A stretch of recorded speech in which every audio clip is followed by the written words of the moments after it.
Jadi materi sesudah UTS itu untuk UAS itu adalah full mengenai turunan. Jadi saya berharap kalian itu udah ngerti turunan dari luar kepala lah ya, karena saya menemukan kendala beberapa pernah ngajar, bahkan yang seangkatan sama saya nggak tahu turunan apa ya. Ini bubar kalau nggak tahu turunan ya. Jadi kalau nggak tahu turunan silakan pelajari sendiri ya. Saya nggak akan ngebahas dasar turunan segala rupa. Cuma saya akan ngebahas beberapa hal yang mahasiswa sering salah ketika sedang melakukan penurunan atau diferensiasi gitu. Jadi mungkin saya akan bahas sedikit dasar yang ini kayaknya berlaku untuk semua soal turunan kayaknya gitu. Jadi saya sedikit dasar belum masuk ke soal ya. Jadi kita ngomongin turunan. Ya. Turunan itu dilambangkan dengan biasanya kalau ada sebuah fungsi begini ya. Fungsi kan namanya begini ya. F buka kurung X. Ini artinya adalah fungsi yang di dalamnya ada variabel X. Nah, kalau kita ingin menurunkan, maka berubah menjadi bengkok ini F. Maka ini berubah menjadi F, X, ada aksen di sini. Ini menandakan bahwa berarti ini fungsinya diturunin kalau ada aksen di sini nih ya.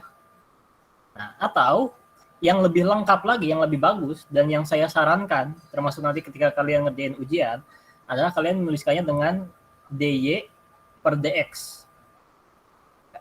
Ini adalah notasi untuk untuk menunjukkan kalau sebuah fungsi itu diturunkan. Saya menyarankan kalian menggunakan yang ini. Kenapa? Karena nanti akan banyak rumus-rumus yang memanfaatkan notasi ini. Ya. Ini cara bacanya adalah fungsi y. Jadi ini ada dy, ada dx. dy, y itu menunjukkan bahwa fungsi yang ingin diturunkan itu adalah fungsi y. Fungsi y. Di bawah, di sini ada x. X ini menggambarkan bahwa fungsi ini diturunkan terhadap variabel x. Variabel x. Jadi kalau dibaca lengkap ini adalah fungsi y diturunkan terhadap variabel x. Kenapa? Ini penting karena ada kalanya nanti, misalkan begini. Kita ngomongin katakanlah ada sebuah fungsi 2x pangkat 2 ditambah 4x misalkan begini. Kalau kita mau turunkan terhadap fungsi x atau dy per dx, berarti kita hanya menurunkan x kan? Ini. Itu berarti tinggal ini pangkatnya diturunkan, jadi ini 2 dikali 2, terus pangkat 2-nya dikurangi 1, jadi 2 kurangi 1, ditambah, karena ini pangkat 1 maka jadi hilang x-nya, makanya sisanya jadi 4. Jadi sisanya adalah 4x plus 4. Nah, ini gampang mungkin. Tapi, nanti saat kalian mengerjakan soal, itu ada begini. Tadi mungkin variabelnya hanya variabel x, tapi ada kalanya soalnya itu tiba-tiba bentuknya adalah 2x kuadrat tambah 5y ditambah xy.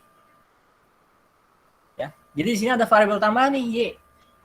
Tapi kalau disuruh turuninnya adalah dy per dx, artinya diturunkan hanya terhadap variabel x.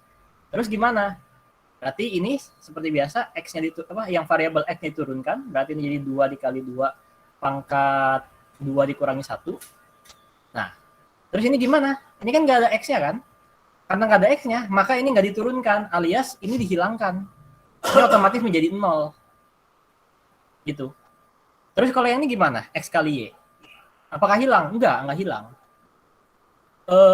Lebih tepatnya nggak hilang, kalau ini kan hilang semua ya, 5y-nya hilang semua, kalau ini nggak hilang semua.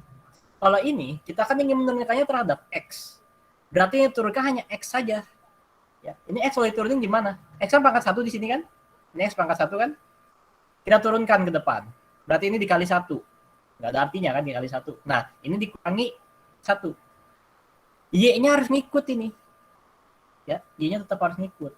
Beda loh dengan ini. Kalau ini 5y, nah, saya hapus dulu. Ini 5y, dan ini y di sini tuh beda kedudukannya. Kalau ini y itu kedudukannya adalah y sedang dikalikan dengan x. Kalau ini 5y-nya atau y-nya itu adalah sendiri. Karena sendiri nggak berpasangan dengan x, maka kalau diturunkan terhadap x, y-nya hilang di sini. Kalau yang di sini itu y-nya sudah hilang, ya, tetap di situ. Cuman yang hilang adalah x-nya. Kenapa hilang? Karena ini x-nya kan pangkat 1. Diturunin pindah ke depan. Artinya ini adalah 1 pangkatnya harus dikurangi 1. Berarti ini jadi pangkat 0. Ini jadi pangkat 0. Dalam rumus matematika, apapun yang dipangkatkan 0 itu sama dengan 1. Ya, karena ini 1, maka ini nggak ada artinya. Berarti sisanya adalah di sini Y. Begitu. Makanya saya sampaikan tadi kenapa di sini penting sekali kita harus menuliskan lengkap notasi turunan agar begini ya. Karena kalau cuma begini doang, kita ngomongin begini katakanlah, oke sih ini ada aksennya, ini adalah lambang turunan, tapi ketika ditemukan dengan 2x kuadrat ditambah 5y ditambah xy, pertanyaannya ini turunkannya terhadap apa? Diturunkan terhadap x? Atau diturunkan terhadap y? Kan nggak jelas. Makanya lebih jelas kalau kalian menuliskan notasinya begini. Ini berlaku untuk semua soal. Gitu. Itu adalah dasarnya untuk menuliskan fungsi. Jadi sekali lagi, kalau mau nulis fungsi, itu yang benar adalah yang ini. Ya, dy per dx. Gitu. Terus dasar lagi. Nanti ini akan bermanfaat untuk menghitung apapun yang ada maksimum minimumnya. Jadi sebuah fungsi ini teori ya. Sebuah fungsi fungsi itu f(x). Sebuah fungsi itu dikatakan max atau min itu saat turunan pertamanya sama dengan 0. Ya, turunan pertama ini berarti ini. Atau kalau mau lebih lengkap adalah dy per dx sama dengan 0. Jadi kalau kalian nemuin soal ngomongin max atau min, berarti di dalam perhitungan soalnya itu ada proses penurunan sama dengan 0. Ini jangan lupa sama dengan 0-nya nih, karena banyak yang kebalik ya. Nah, kenapa banyak yang kebalik? Banyak yang kebalik dengan ini. Itu nanti nemuin istilah marginal. Ya. Kalau ngomongin marginal, ini kan ngomongin min max ya. Kalau ini ngomongin marginal, kalau marginal itu artinya adalah turunan pertama. Nggak ada sama dengan 0. Ya. Jadi nanti kalau kita ngomong misalkan MC kan marginal cost. Ya. Artinya fungsi cost-nya nanti harus diturunkan. Ya, diturunkan sekali. Kalau ini diturunkan sekali, habis itu sama dengan 0 untuk max dan min. Kalau ini untuk marginal itu cuma diturunkan saja sekali tanpa ada sama dengan 0. Itu. Ini saya berharap kalian sambil nyatet ya, karena biar kalau ketemu soal langsung kebayang, oh kalau max min itu berarti kita ada dalam proses perhitungannya adalah turunan pertama sama dengan 0 ya. Terlepas nanti hitungannya kayak gimana, karena nanti ada setiap soal beda-beda ya, pokoknya ini akan bertemu dengan proses hitung kayak begini. Nah, untuk kalau ada istilah marginal, berarti ada hubungannya dengan turunan pertama, tanpa ada sama dengan 0, beda. Itu. Terus yang mungkin catatan saya yang terakhir, ini beberapa orang masih bingung ya, saya juga nggak tahu nih. Kalau ada notasi R, kalau ada notasi R begini, itu sama dengan TR ya. Jadi jangan bingung kalau ngelihat soal tiba-tiba ada R, nih R apa ya? Soalnya saya biasanya mengenalnya TR, sama aja. Sama halnya dengan C. C itu adalah sama dengan TC. Ini cuma preferensi setiap dosen beda-beda nulisnya kan. Tapi ini intinya sama. Kalau R itu sama dengan TR, sama C itu adalah total cost. TR itu adalah total revenue. Gitu. Mungkin ini yang ingin saya sampaikan untuk yang dasar, karena ini akan berlaku untuk beberapa soal ke depan. Sekarang saya masuk ke soal. Oke. Saya masuk ke soal ini ya. Ini saya ambil dari latihan Bu Elok. Bu Maria harusnya latihannya nggak beda jauh lah dari ini ya. Ini itu nama materinya sebenarnya kaidah rantai. Cuman kita mengenalnya kan MPPC, MPPL gitu ya. Tapi kalau dalam istilah matematikanya ini namanya kaidah rantai. Di sini tuh kaidah rantai kalau tidak salah ya, yang saya rangkum ada 7 soal. Kan soal Bu Elok tuh ada 15 soal. Dan kaidah rantai itu ada 7 soal. Saya nggak akan ngebahas 7-7-nya. Saya nggak akan mengerjakan sampai akhir. Cuma saya mau meng-highlight beberapa hal yang banyak mahasiswa salah. Ya. Jadi saya akan membahas mungkin secara umum 7 soal ini, tapi saya nggak akan ngebahas sampai habis. Ya, kalau mau ngitung ya kalian ngitung sendirilah dengan pakai kalkulator ya. Saya cuma meng-highlight beberapa hal. Okay.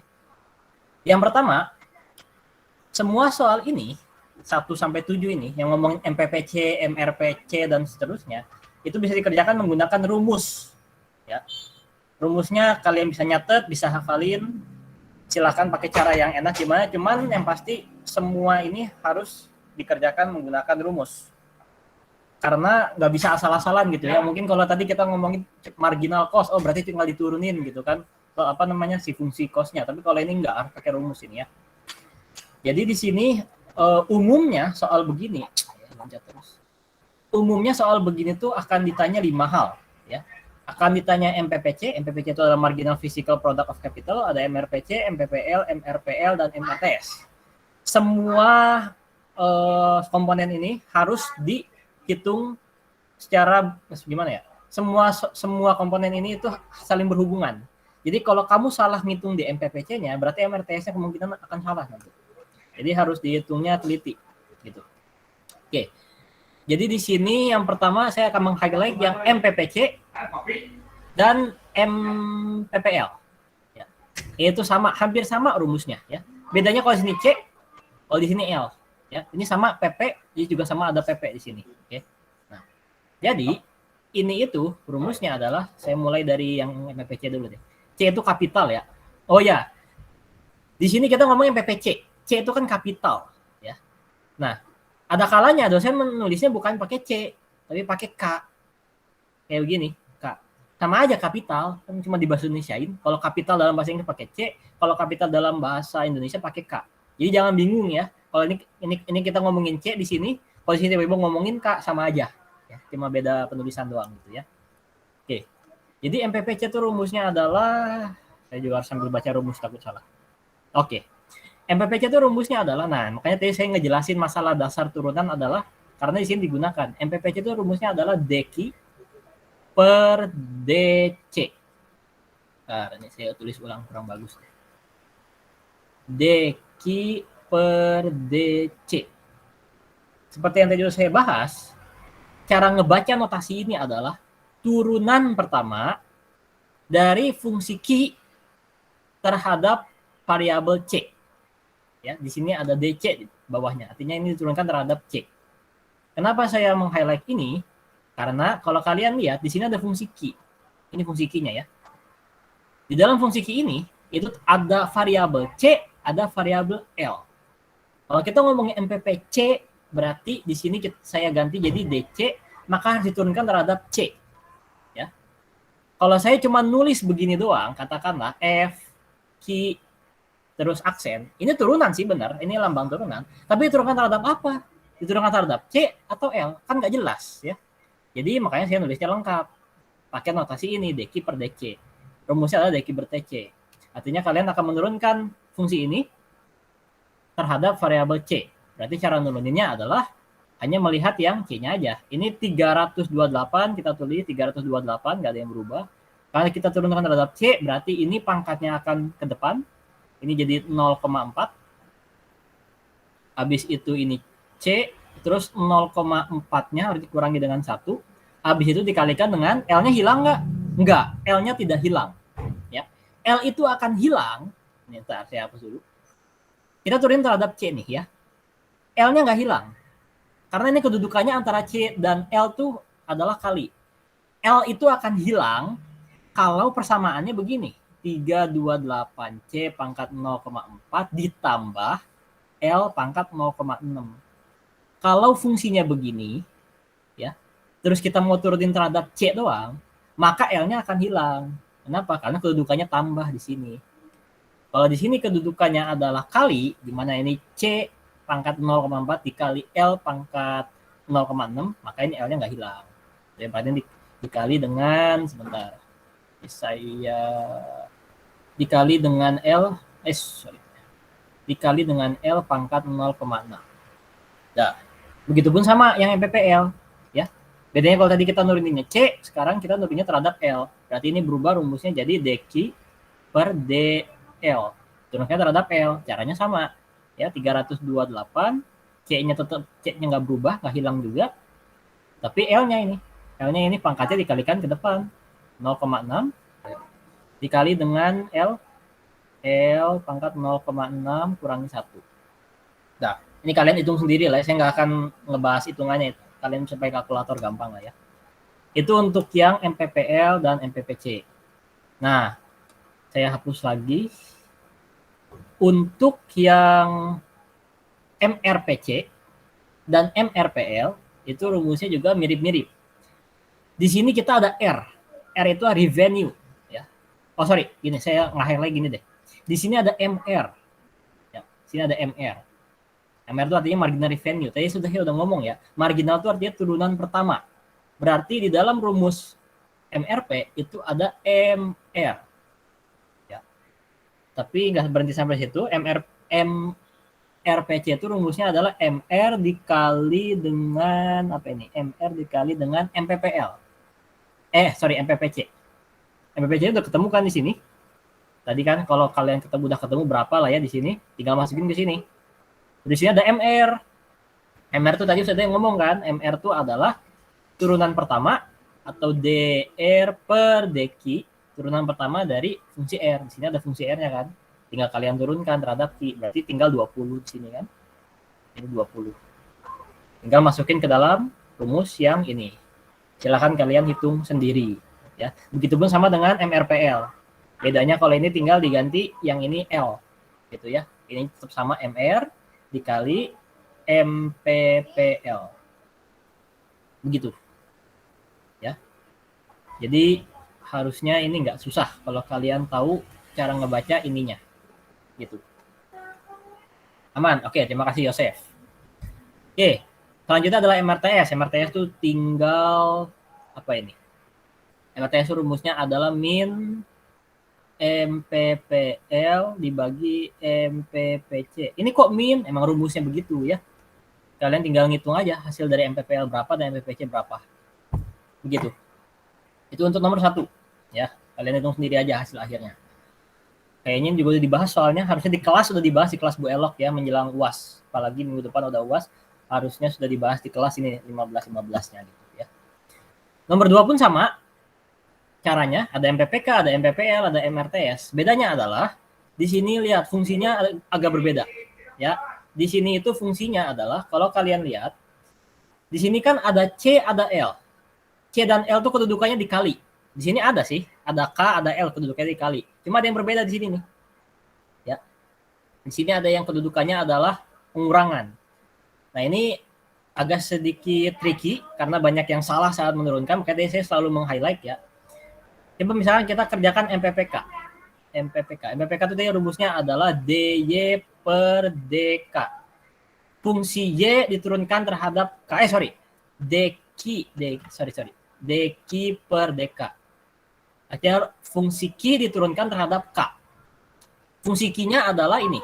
Diturunkan terhadap hanya K doang. Ya. Berarti caranya adalah ini K diturunkan, ini K-nya pangkat 1, diturunkan ini minus 1 jadi hilang berarti karena pangkat 0. Berarti langsung aja tulis 50 di sini.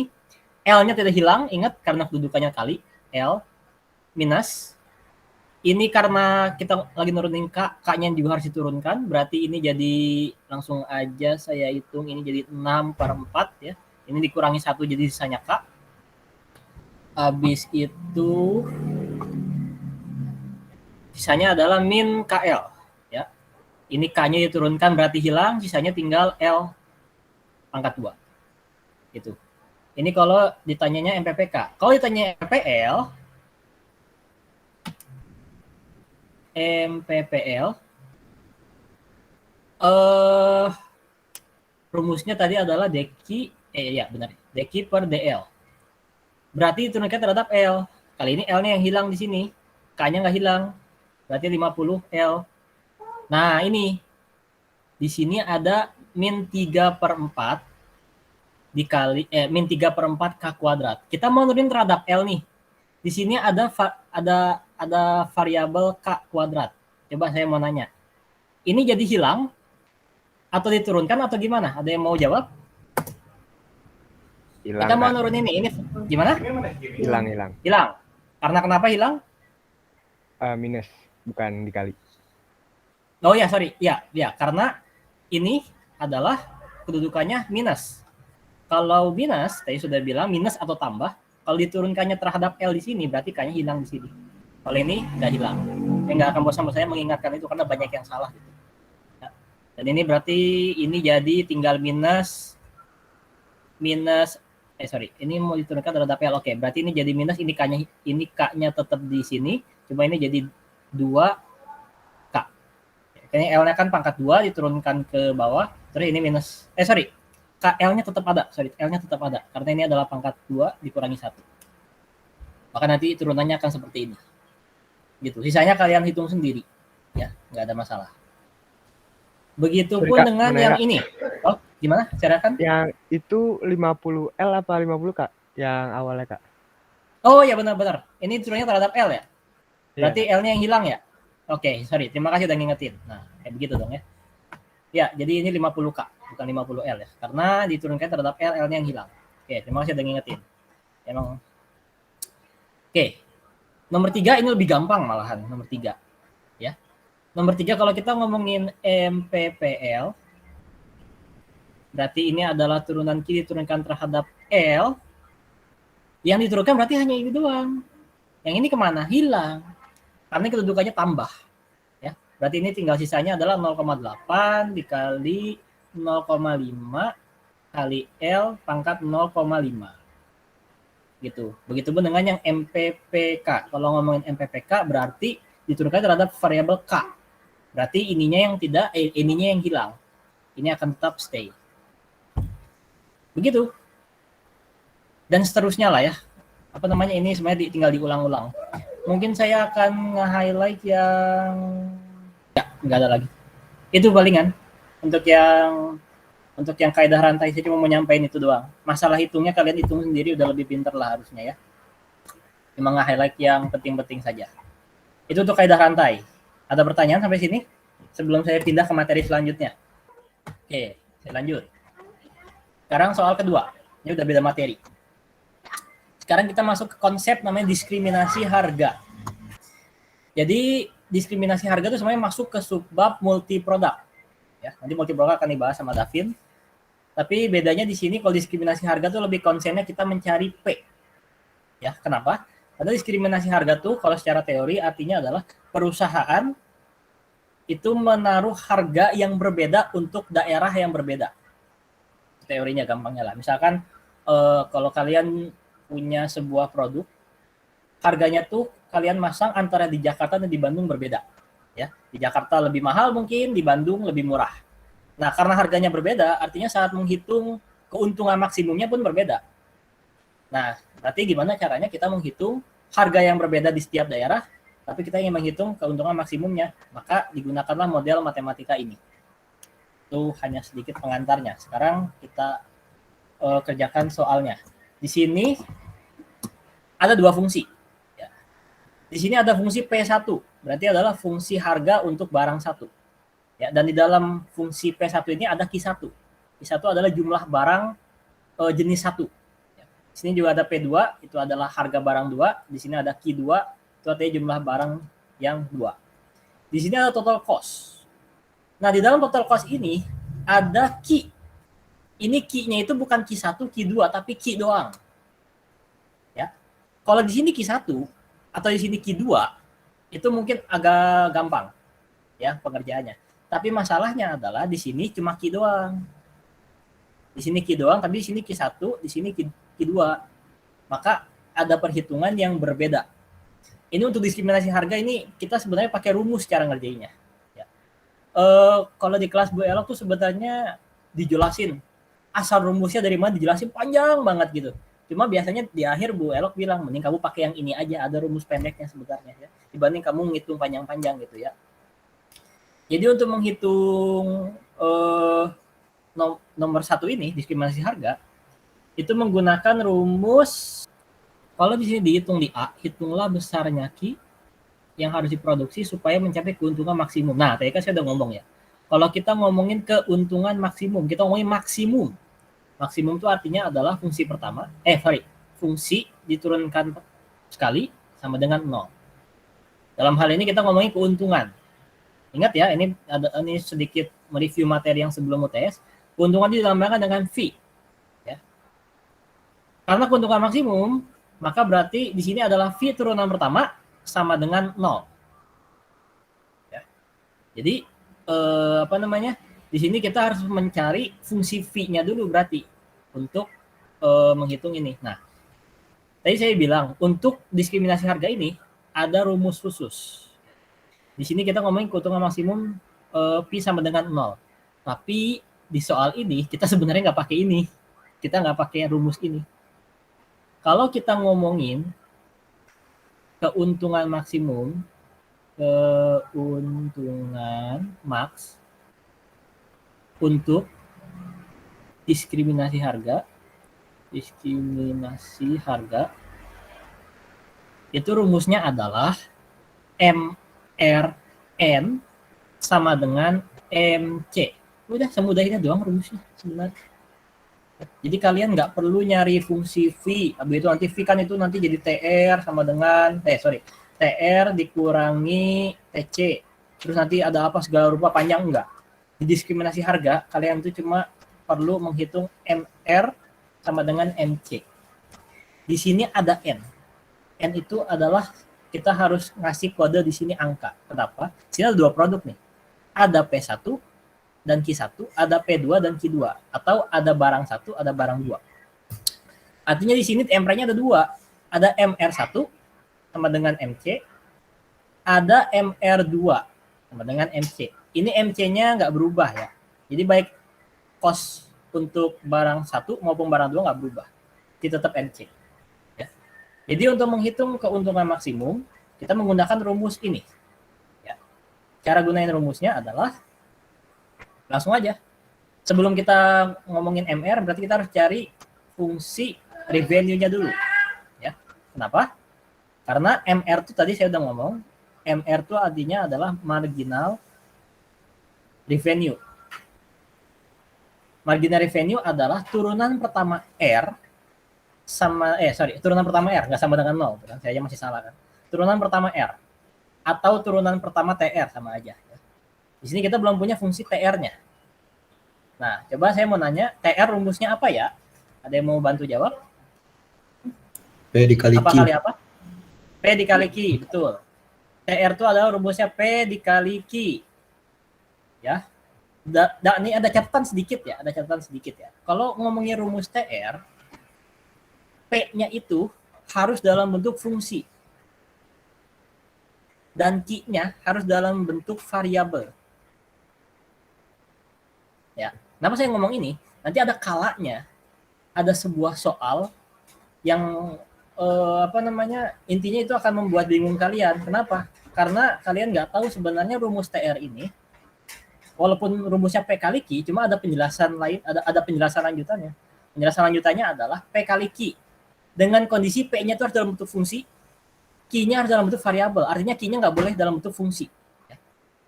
Dimana di soal ini sudah sesuai. Ya. Di sini kita ada P sama dengan 10 min 2, Q1. Ya, berarti ini sesuai dengan rumus ini. Nanti ada kalanya di soal lain itu P-nya nggak di depan, Q-nya yang di depan. Nanti Q sama dengan bla bla bla bla P1.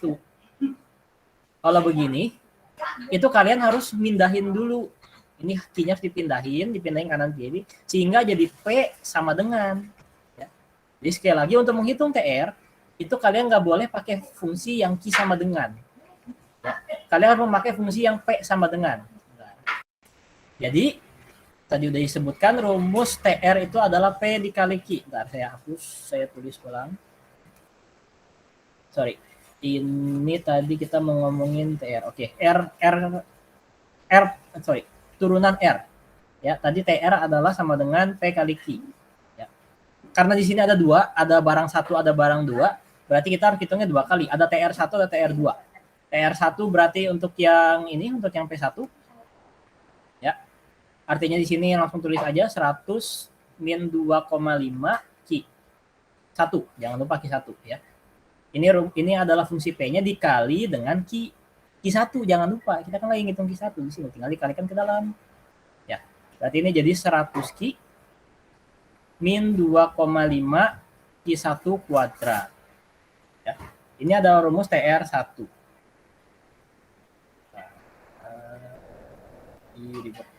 Nah, ini adalah rumus TR1-nya. Nah, kita kan mau ngitung MR1. Berarti fungsi ini kita turunin. Ini kan fungsi TR. MR itu artinya adalah TR turunan pertama. Berarti ini kita turunin.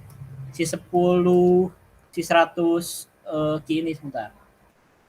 Ini adalah TR1. Kalau kita ngomongin MR1, berarti di sini kita turunin terhadap Q, ini berarti Q-nya hilang. Habis itu ini pangkatnya dikedepankan. 2 dikali 2,5 langsung aja ya, saya tulis 5 di sini. Ini Q1, pangkat 2-nya dikurangi 1, jadi pangkat 1 di sini. Berarti MR adalah begini. Sama dengan MC di sini. MC itu adalah turunan pertama dari C. Atau TC. Ingat ya, saya udah ngomong tadi. C itu sama dengan TC. Di sini ada TC. Diturunkan sekali. Berarti tinggal apa? Tinggal 20 di sini. Berarti di sini tinggal 20. Ya, tadi saya hapus. Berarti jadi kayak begini. Ya. 100 min 5 Q1 sama dengan 200. Udah, ini mah tinggal dipindah-pindahin. Ini saya pindahin 100-nya. Oh, jangan. Saya tukar ini. Saya tukar ini sama ini. Berarti ini jadi 100 min 20 sama dengan ini 5Q1. Berarti ini jadi 80 sama dengan 5Q1. Begitu? Berarti Q1-nya sama dengan berapa ini? 80 bagi 5 itu berapa? 80 bagi 5. Bentar, oh iya. 80 bagi 5 itu berapa? 16. Udah ketemu ini jawabannya. Ya. Berarti untuk yang A berapa Q1? Q1-nya adalah Q1 sama dengan 16. Ya. Itu untuk yang P1. Sekarang yang P2. Yang P2. Yang P2 tuh tadi rumusnya kita ulang lagi, MR2 sama dengan MC. Tadi MR-nya adalah berarti yang ini. Ya, berarti P2-nya harus kaitan dengan Q. Berarti itu 96 dikali dengan Q2 langsung aja min 2 Q2 pangkat 2. Gitu. Sama dengan MC. MC-nya tetap sama 20. Ya. Oh, sorry, ini belum diturunin ya. Ini harus diturunin dulu berarti ya. Ini langsung saya turunin aja. Berarti ini jadi, ini hilang. Ini jadi 4. Ini pangkatnya jadi 1. Ya. Ini 96. Ini saya tukar sama ini. Sini min 20. Sini 4 Q kuadrat. Berarti Q kuadratnya adalah, Q kuadrat sih, sorry. Q2. Berarti sini adalah 19 ya. Berarti sini Q2-nya adalah 19. Sorry. Q2 sama dengan 19. Udah ketemu ini. Gitu doang, nggak susah ini sebenarnya. Asal pakai rumus ini doang. Ya, MR sama dengan MC. Itu rumusnya. Terus selanjutnya, berapa harga yang harus ditetapkan oleh perusahaan tersebut? Berarti caranya gimana? Ada yang mau coba jawab? Q-nya udah ada nih, udah ketemu. Caranya di P-nya gimana, Bro? Gimana, sorry? Kurang kedengeran? Tinggal disubstitusi. Iya, tinggal disubstitusi kan. Ini Q1 udah ada, tinggal masukin ke dalam ini deh. Ketemu P1, ini Q2, masukin ke dalam P2, ketemu P2. Udah selesai. Sampai sini ada pertanyaan? Oke.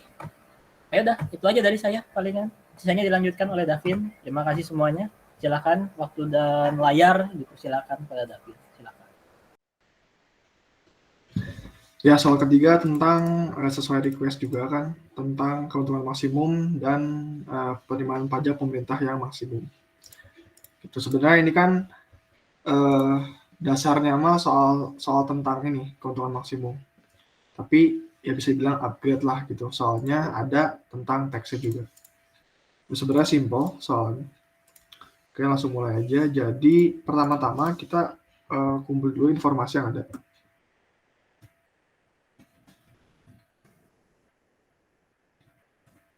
Ketahuinya pertama ada fungsi permintaan. Fungsi permintaan itu P sama dengan sekian.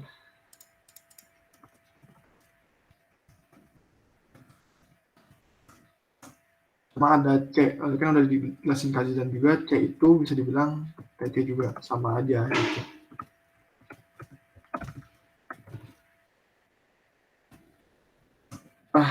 buatan ditanyainnya apa sih sebenarnya? Jadi ditanyanya tuh disuruh hitung besarnya produk yang harus diproduksi dan atau dijual dan besarnya pajak per unit yang harus dikenakan supaya tercapai keuntungan maksimum dan penerimaan pajak pemerintah yang maksimum. Jadi sebenarnya yang disuruh cari itu suruh cari Q-nya aja sama si T per unitnya gitu. Supaya apa tujuannya? Supaya mencapai keuntungan maksimum dan penerimaan pajak yang maksimum gitu. Nah, berarti kan kita harus cari keuntungan maksimum nih. Nah, keuntungan maksimum itu kita harus cari tahu dulu persamaan keuntungannya. Itu kan P.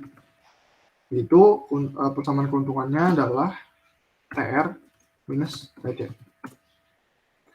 Nah, kalau dilihat dari kebutuhan yang kita butuhin, TC udah ada kan? Nah, tinggal kita cari TR sebenarnya. TR sama dengan tadi udah pada tahu juga kan, itu rumusnya P dikali Q.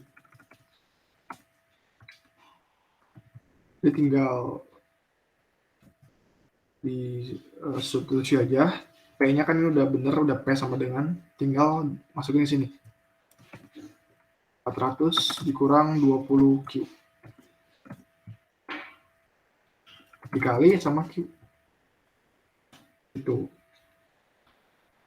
Tinggal dikapit-kapitin aja. Jadi 400Q dikurang sama 20Q kuadrat. Nah, sampai sini udah tinggal dimasukin ke rumus yang P ini. TR minus TC. TR-nya itu, ini kan 400Q kurang 20Q kuadrat. Dikurang lagi sama TC. Ingat, kalau misalnya pakai rumus P gini, si TC-nya kan berupa fungsi nih. Nah, jangan lupa dikurungin. Supaya nanti harus dibuka dulu kurungnya dikali sama minus 1. 50Q dikurang sama 5Q kuadrat. Nah, baru sekarang kita buka si kurungnya. Tadi kan positif 50Q dikali minus 1 jadi minus 50Q. Negatif 5Q kuadrat dikali minus jadi positif 5Q kuadrat. Tinggal dijumlahin aja dan dikurangin kalau misalnya si variabelnya sama, punya pangkat yang sama dan variabelnya sama gitu. Contohnya kayak 400Q ini dikurang sama 50Q jadi 350Q. Terus juga ini nih, minus 20Q kuadrat ditambah sama 5Q kuadrat jadi minus 15Q kuadrat. Nah, ini sebenarnya udah bisa dibilang sebagai persamaan P atau persamaan keuntungan yang paling sederhana. Itu belum ada teks ya.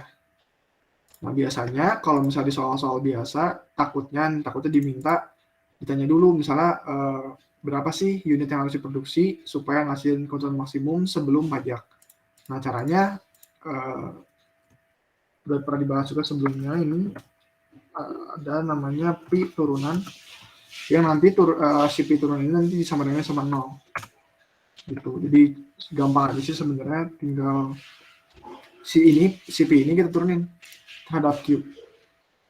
Jadi kan 350Q minus 15Q kuadrat turunin jadi 350 minus 30Q. Ya, 30Q. Sama dengan 0 sama dengan gitu. Terus dari sini kan kita bisa cari si Q-nya kan. Jadi gampang, tinggal pindah ruas dan dibagi. Jadi Q sama dengan 350 dibagi sama 30. Nah, biasanya kalau Bu Elok tuh ngajarin gak dijadiin desimal, tapi tetap jadiin pecahan gini. Itu. Nah, jadi ini bagian ini tuh kita ngerjain buat yang kalau misalnya ditanya itu sebelum ada pajak gitu. Berarti kan kira-kira dia tuh harus menjual ya kira-kira 11,67 unit lah kurang lebih. Nah, tapi sebenarnya kalau di soal ini tuh ini nggak ditanya. Ya apa ini pengetahuan aja. Nah, sekarang kita pindah ke yang kalau misalnya ada pajak. Coba cara ngerjainnya mirip. Kita bakal pakai rumus P lagi. Rumus P ini lagi. Tapi bedanya ini bakal kena pajak. Bakal ada yang kena pajak. Jadi kita ubah si persamaan ini jadi PAT. PAT itu adalah P after tax. Gitu. Jadi sebenarnya mirip lah ini kayak gini. si rumus sederhana ini yang udah paling sederhana, tapi kita tambahin sama namanya teks. Logikanya begini, kalau misalnya kita ini kan persamaan si keuntungannya kita salin dulu aja. 15Q kuadrat. Nah, terus kalau kita mau tambahin sama teks, logikanya begini. Kalau misalnya kita harus bayar pajak ke pemerintah, artinya kan kita harus ngeluarin uang. Dan kita ngeluarin uang itu kan artinya bisa dibilang juga kalau keuntungan kita berkurang. Jadi gampangnya kalau misalnya kita mau tambahin teks di persamaan si pendapatan ini, keuntungan ini, kita tinggal kurangi sama T besar. Nah, T besar itu apa? Sebenarnya T besar itu adalah total tax. Ya, T besar itu adalah total tax. Atau bisa digambarin sebagai berikut. T kecil dikali sama Q besar. Jadi kalau misalnya di matematika bisnis ini, pajak itu dikenainnya per unit biasanya. Ini di sini. T kecil itu adalah T per unit. Itu tax per unit. Terus kalau misalnya Q itu sebenarnya sama kayak konsep-konsep lainnya. Q itu adalah barang yang diproduksi dan dijual gitu. Nah, balik lagi kita kan pengen nyari keuntungan maksimum nih. Nah, biasanya kalau udah maksimum ya biasanya kita turunin pakai cara kayak gini lagi. Tapi turunin itu kan turunin terhadap Q kan. Sedangkan si T ini kan T besar itu bisa kita ubah jadi T kali Q dan dia punya Q di sini. Nah, jadi kita ubah dulu jadi kita substitusi lah bisa dibilang. T besar ini kita ganti jadi T kali Q. Itu terus tinggal kita turunin. Vector text diturunin sama dengan kita turunin terhadap Q. Itu nanti gampangnya guys, kalau misalnya si Q ini punya pangkat 1 atau ya variabel apapun yang diturunin, punya pangkatnya 1 aja, langsung hilangin aja, gampangnya gitu. Sebenarnya kan sama aja kalau misalnya dia punya pangkat 1, mau variabel apapun, pangkat 1 diturunin, itu bakal hasilnya 1. Jadi kan 350 kali 1, sebenarnya 350. Itu. Kurang sama 15Q kuadrat, itu jadi 30Q. Dan dikurang sama T kali Q. TQ itu kalau misalnya diturunin jadi T aja. Itu. Dan jangan lupa si ininya kita ganti 0. Nah, kalau beda sama yang tadi, kalau tadi kan kita turunin terhadap P-nya turunin terhadap Q, itu langsung tinggal sisa variabel Q doang. Tapi kalau misalnya di teks ini masih ada dua variabel, yaitu si Q-nya sendiri sama si T-nya. Jadi kita belum bisa nyari nih Q-nya berapa nih yang dibutuhin buat dapat keuntungan maksimum. Jadi caranya kita harus pindahin tuas dulu nih si T per unitnya ini kan teks per unit, T pindahin ke kiri. Jadi T sama dengan 350 minus 30 Q. Nah, sampai di sini cara biar kita cari Q-nya, kita masukin dulu ke si rumus ini. Si rumus T besar ini, jadi kita substitusi jadi 350 minus 30Q. Ya 30, salah. 30Q dikali sama Q. Dan sama sebenarnya konsepnya kayak kita nyari TR. Mirip gitu. Tinggal kita cabut kepiting, ya 350Q minus 30Q kuadrat. Ini kan T sama dengan. Nah, sampai sini tinggal kita turunin lagi si T-nya. Buat nyari apa sih? Buat nyari si Q. Tapi Q-nya tuh beda sama yang ini. Kalau ini kan nyari buat keuntungan maksimum. Nah, ini tuh kita cari kurang lebih buat penerimaan pajak pemerintah yang maksimum. Jadi T turunan sama dengan turunin aja jadi 350 minus 60Q. Dan jangan lupa si ini keturunannya kita nolin. Nah, jadi kan kita bisa tahu nih Q-nya berapa. Nah, pecahan juga kan nggak bulat. Nggak apa-apa, tapi kita tulisnya gini aja 350 dibagi sama 60. Nah, udah sih sebenarnya. Ini udah ketemu nih Q-nya yang ditanyain. Nah, terus tinggal kita cari ini hitung besar produk yang diproduksi. Nah, udah ketemu kan si Q-nya. Dan besar pajak per unit yang harus dikenakan. Nah, tinggal kita cari nih pajak per unitnya gimana cara carinya. Kita kan sebelum-sebelumnya udah ngerjain nih, ada persamaan ini nih. T kecil sama dengan 350 minus 30Q. Nah, kita pakai persamaan ini supaya kita bisa nemuin sebenarnya tax per unitnya berapa sih. Gitu, tinggal T sama dengan 350 dikurang sama 30 dikali Q-nya yang udah kita cari. 350 dibagi 60. 350 kurang 175 jadi T sama dengan 75. Gitu, jadi udah ketemu nih jawaban buat yang nomor ini. Berarti kan dia tuh harus sekitar berapa ya? 350 bagi 60. Sekitar 5 unit lah. 5,6 ya, sekitar atau 5 atau 6 unit supaya dia bisa dapat keuntungan maksimum. Terus penerimaan pajak pemerintah yang maksimum. Terus juga besar pajak per unitnya berapa? Kita bisa temuin dari tadi persamaan tadi, kita masukin Q yang baru kita cari. Begitu, buat nomor ini ada yang mau nanya dulu? Ini tentang multi produk. Sebenarnya cara ngerjainnya mirip-mirip sih kayak tadi, kayak yang teks ini mirip gitu. Pakai turunan sama dengan 0 dan lain-lain. Tapi bedanya ini tuh kasusnya sebuah perusahaan ini tuh jual 2 produk gitu. Kan biasanya itu kita asumsinya 1 produk kan jualnya. Sekarang kita jual 2 produk gitu. Jadi itu sudah aja diketahuinya. Sama diketahui TK-nya. Jelas ini 10Q1 ditambah sama Q1Q2 ditambah sama 10Q2. Terus ada P1 50 minus Q1 minus Q2 sama P2 85 kurang Q1 dikurang 3Q2. Nah, kita cari dulu yang ditanyain apa. Tentukan jumlah masing-masing produk, berarti kita harus cari Q1, Q2, terus juga supaya mendapat keuntungan maksimum. Terus juga hitung juga harga masing-masing produk dengan keuntungan maksimum yang dapat diperoleh perusahaan tersebut. Sama kayak tadi, kita butuh persamaan P-nya. Kan berarti P itu TR minus TC.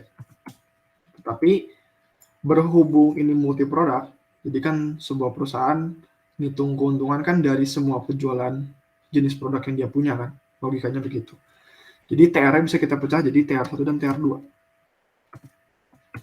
Maksudnya adalah jadi ya keuntungan buat atau penjualan yang dia jual buat dari barang pertama dan barang kedua dijumlahin. Jadi total revenue gitu sebenarnya.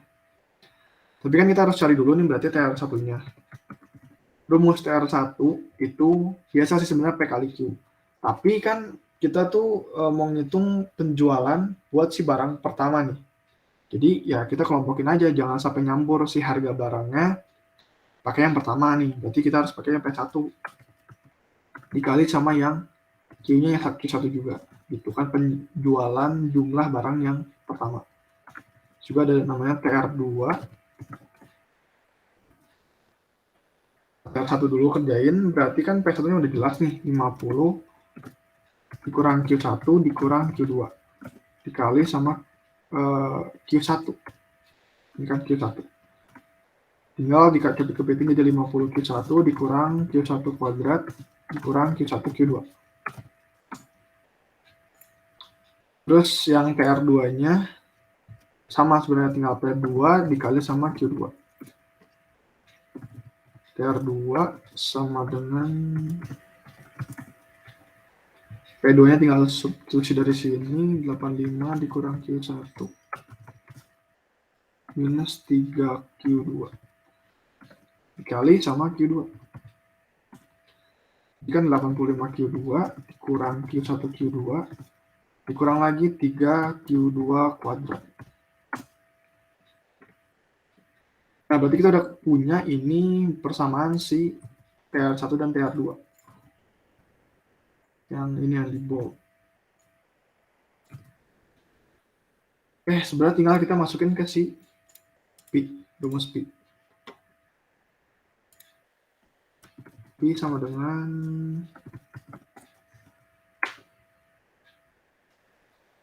oh iya, sebelumnya gini, biar gampang. Ini kan TR1 sama TR2 nih, takutnya kepanjangan jadi pusing. Jadi kita jumlahin dulu nih si TR1-nya sama TR2-nya. Biar apa ya? Ya dikecil lah gitu. Biar nggak terlalu pusing. Dijumlahin dulu.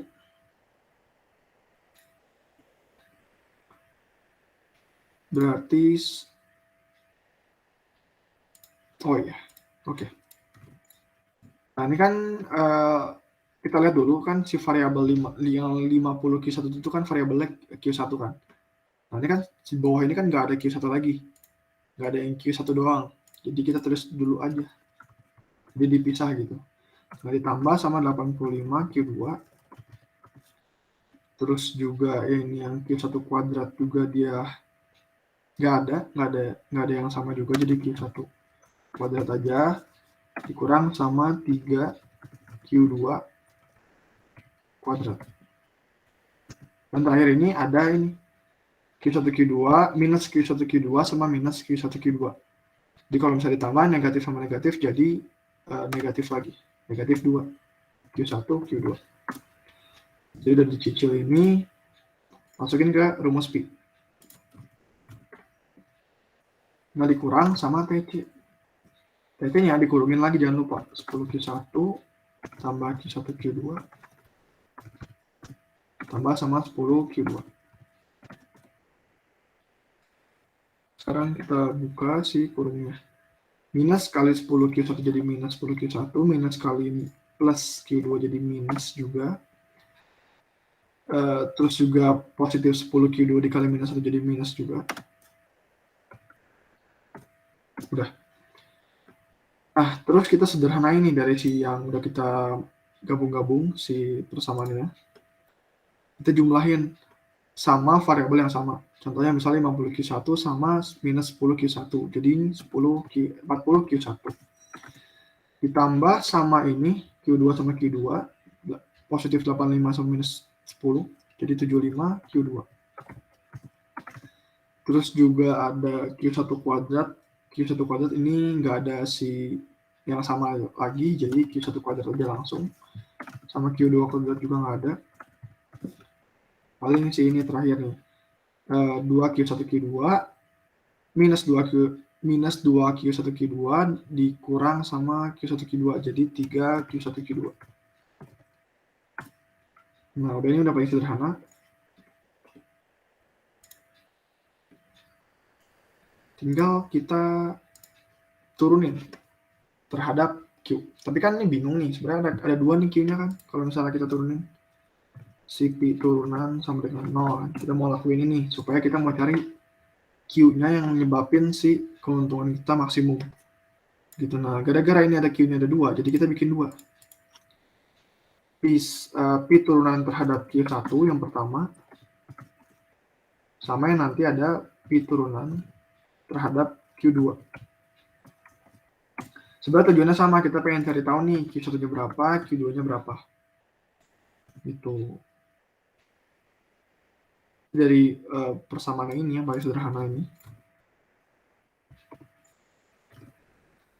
Kita turunin terhadap Q1. Pokoknya cari aja yang ada Q1-nya. Nih, kayak misalnya nih 40 Q1 jadi 40 doang.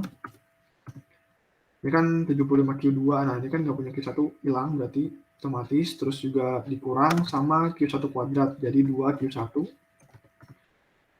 Terus juga ada nih terakhir di sini 3 Q1 Q2, gara-gara kita turunin Q1-nya aja nih. Nah kalau misalnya tadi aku ingetin, kalau misalnya variabel pangkat 1 itu diturunin, bakal jadi 1 hasilnya. Jadi sama aja kayak 3 dikali 1 dikali Q2.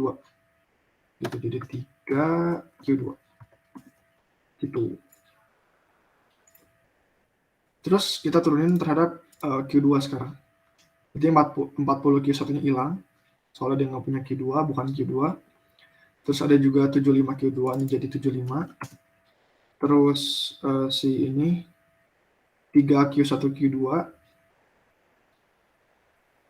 diturunin jadi 3Q1.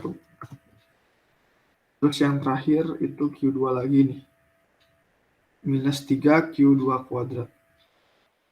Ini Q2 minus menjadi minus 6Q2. Nah, kalau kita punya dua persamaan ini, oh ya jangan lupa kalau bisa turunin kayak gini harus di sama dengan 0. Jadi 0, ini juga jadi 0. Kak, Ya, itu jadi 6Q aja bukan? Nggak ada kuadrat. Yang terakhir. Ada. Soalnya dia kan pangkatnya 2. Kalau diturunkan jadi 6 kali 2, pangkat 2-nya dikurang 1. Jadi Itu. Q2. Yang ini bukan? Iya, itu. Itu ya? Iya benar. Benar dah ini. Jadi 6Q2. Oke, thank you. Oke. Nah, sebenarnya bisa pakai ya seperti biasa lah. Kita bisa nyari Q1 Q2 dipakai substitusi, kita juga bisa pakai eliminasi. Tergantung bebas, tapi aku lebih milih pakai eliminasi. Gitu. Jadi kan kita sejajarin begini.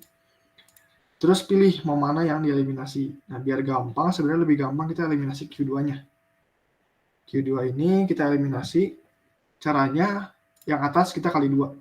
Supaya nilai koefisien si Q2 ini sama dengan koefisien Q2 yang ini. Ini kan 3, ini 6. Nah, kita pengen bikin yang atas ini, si 3 ini jadi 6.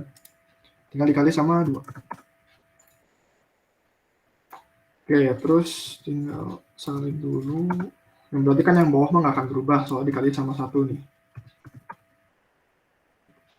Nah, yang atas berarti jadi 80 dikurang sama 4Q1 kurang lagi sama 6Q2.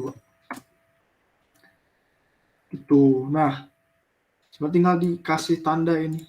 Tandanya plus atau minus supaya si Q2 ini hilang.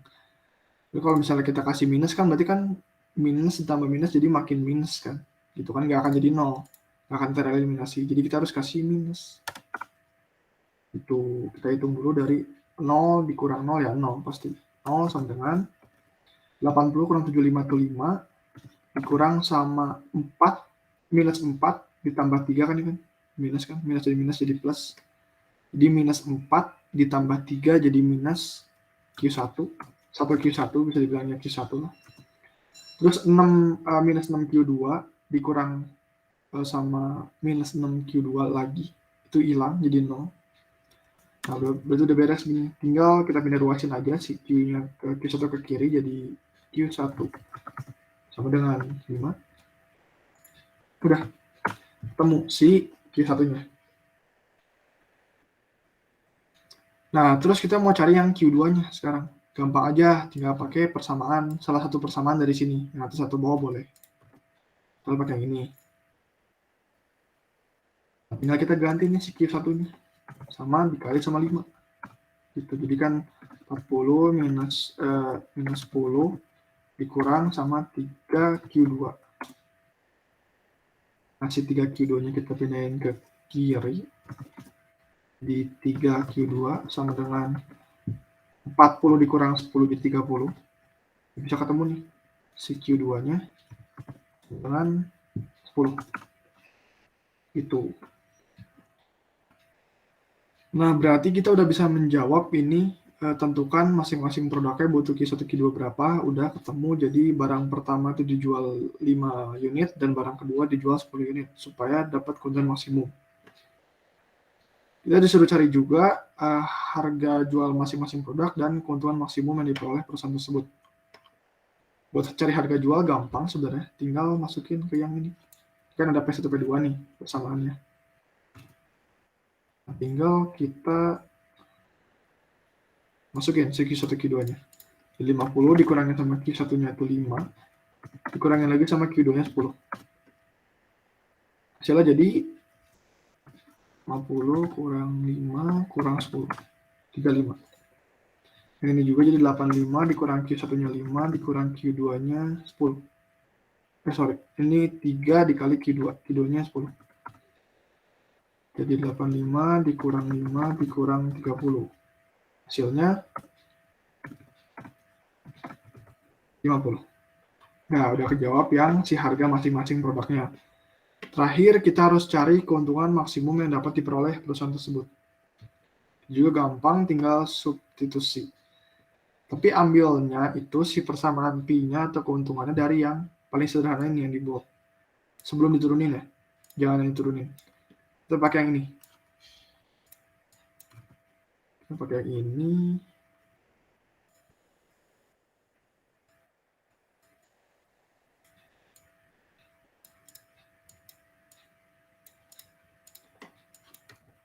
Nah, tinggal kita masukin si angka-angkanya. Jadi Q1-nya ganti 5, Q2-nya ganti 10. 40 dikali Q1-nya itu 5, ditambah sama 75 dikali Q2-nya itu 10. Dikurang sama Q1 kuadrat itu berarti 5 kuadrat. Terus juga 3Q2 kuadrat jadi 3 dikali 10 pangkat 2. Dikurang sama 3 dikali Q1-nya 5, Q dikali sama Q2-nya 10. Nah, tinggal dihitung. Hasilnya 475, jadi keuntungan maksimum yang dia dapat kalau dia jual produk satunya sebanyak 5 dan jual produk duanya sebanyak 10, itu bakal dapat keuntungan 475. Udah sih paling buat jawab pertanyaan nomor ini. Ada pertanyaan yang bingung? Oke. Ya, paling segitu buat materi pembahasannya. Ada yang masih? Aku mau nanya Kak. Ya, boleh. Untuk yang Hessian itu gunanya buat apa ya Kak? Aku masih bingung aja. Sebenarnya buat yang Hessian itu tujuannya sebenarnya buat validasi sih sebenarnya. Jadi perhitungan kita tuh bener ya sih kita nyari yang maksimum dan minimum gitu. Tapi contohnya harus nyari dulu. Kak Zidan ada contohnya nggak? Juga lo harus nyari dulu. Bentar. Ya, ini bukan. Iya betul Kak. Ya beginilah ya pokoknya. Oke, jadi ini tuh sebenarnya soal lanjutan dari multi produk tadi dibahas sama Davin ya. Jadi tadi nggak tahu soalnya sama atau enggak ya. Pokoknya kita udah ketemu nanti kan Q-nya berapa gitu. Nah, biasanya di soal tuh disuruh buktikanlah menggunakan metode Hessian semacam gitulah. Jadi tadi yang udah disampaikan sama Davin, Hessian itu adalah uji untuk mengetahui kalau yang kita hitung itu benar atau enggak. Untuk mengetahui yang kita kerjain itu benar atau enggak. Ya, menggunakan rumus. Jadi rumusnya begini nih. Ini adalah rumus Hessian. Oke. Ini rumus. Jadi kalau disuruh Hessian, pokoknya disuruhnya begini. Ini rumusnya. Ya. Rumusnya adalah H sama dengan ini ada lambang determinan. Ya, ini kembali lagi ke materi matriks ya. Jadi kalau ada garis begini determinan. Determinan apa artinya nanti saya jelasin ya. Jadi di sini ada logo determinan. Ini ada lambang determinan. Nah, ini ada begini nih. Ini maksudnya apa? Nah, ini kembali ke Kembali ke konsep yang tadi yang saya jelasin. Di sini ada V11. V11 itu artinya turunan fungsi P1 terhadap variabel Q1. Gitu. Jadi satu yang pertama menunjukkan fungsi V1, terus ada angka satu kedua untuk menunjukkan turunan untuk Q1. Kenapa sih ada Q1 Q2? Karena ada dua di sini kan. Ada V1, ada V2. Nah, di sini yang dV1 per dQ1 itu adalah V1, ini V1, tapi diturunin terhadap Q1 doang. Ini turunin terhadap Q1 doang ini. Ya. Terus ini ada V12. Jadi saya udah bilang, untuk angka 1 di sini menunjukkan fungsi yang ingin diturunkan yang mana, berarti ini V1. Nah, ini angka 2 menunjukkan variabel mana yang ingin diturunkan, yaitu variabel Q2. gitu. Dan seterusnya sama ya. Kalau ini berarti V21 itu artinya fungsi V2 diturunkan terhadap Q1. Begitupun yang ini juga. Itu cara ngebaca rumusnya. Nah, sekarang cara ngerjainnya adalah tinggal dihitung. Ini V11 artinya turunan fungsi V1 terhadap Q1. Kita lihat di sini ada Q1. Ini ada V1. Ini V1 kan?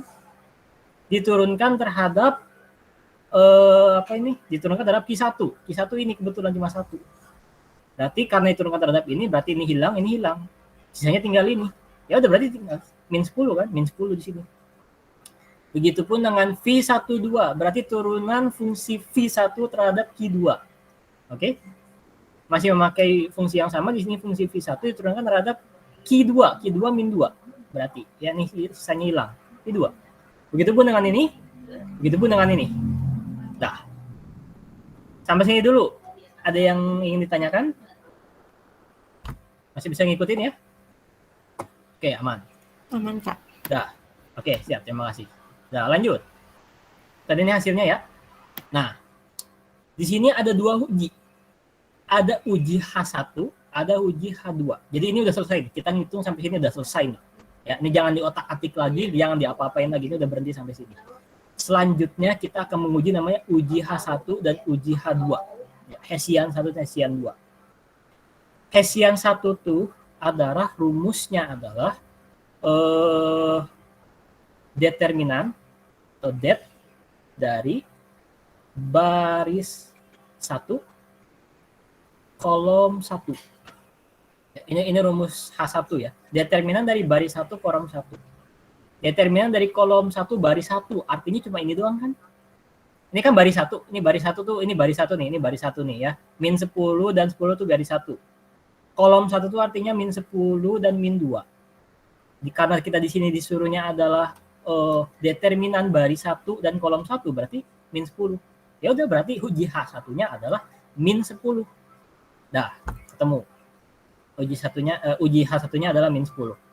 Habis itu untuk uji H2. Uji H2 adalah diuji ini semuanya nih. Ya, semuanya determinan. Bagi kalian yang lupa, determinan adalah serong dikali serong dikurangi serong dikali serong. Ya. Di sini serongnya ada min 10 dan min 10 dikali. Ini min 10 dikali min 10 kan gitu. Dikurangi dengan serong lagi di sini, min 2 dikali min 2. Ya kan? Dua-duanya dikali sama dengan ini tuh lanjutannya adalah, ini saya tulis aja, ini kalau nggak ini adalah min 96. Ya. Jadi di sini ditemukan hasilnya ada 2. Untuk uji H1-nya ada min 10. Untuk uji H2-nya ada min ini nggak min ya? Sorry. Ini nggak min ya. Ini tuh 96 doang. 96 doang ya. Jadi untuk H1-nya adalah min 10. Untuk H2-nya adalah plus 96. Nah, tahap terakhir adalah kita melihat. Jadi sini ada aturan nih, ada aturan ya. Aturannya adalah H1 itu harus lebih kecil dibanding 0 dan H2 harus lebih besar dari 0. Kalau ini memang terjadi, di mana di sini kita sesuai ya, H1 adalah min 10, itu berarti lebih kecil dari 0, dan H2 adalah 96, berarti lebih besar dari 0, berarti hitungan kita benar. Gitu. Maka terbukti bahwa Q pada saat maksimum adalah segini. Gitu. Ini yang kita kerjakan gitu. Jadi jawaban akhirnya adalah dalam bentuk kalimat. Kalimatnya adalah H1 adalah lebih kecil daripada 0 dan H2 lebih besar daripada 0, maka hitungannya benar. Mungkin itu yang bisa saya jelaskan. Coba terjawab nggak tadi yang nanya Yosef ya? Makasih Kak. Yang masih Terjawab. jawab. Terima kasih Kak. Gitu. Sama-sama. Silakan, apa lagi? Makasih teman-teman udah boleh pada live ya.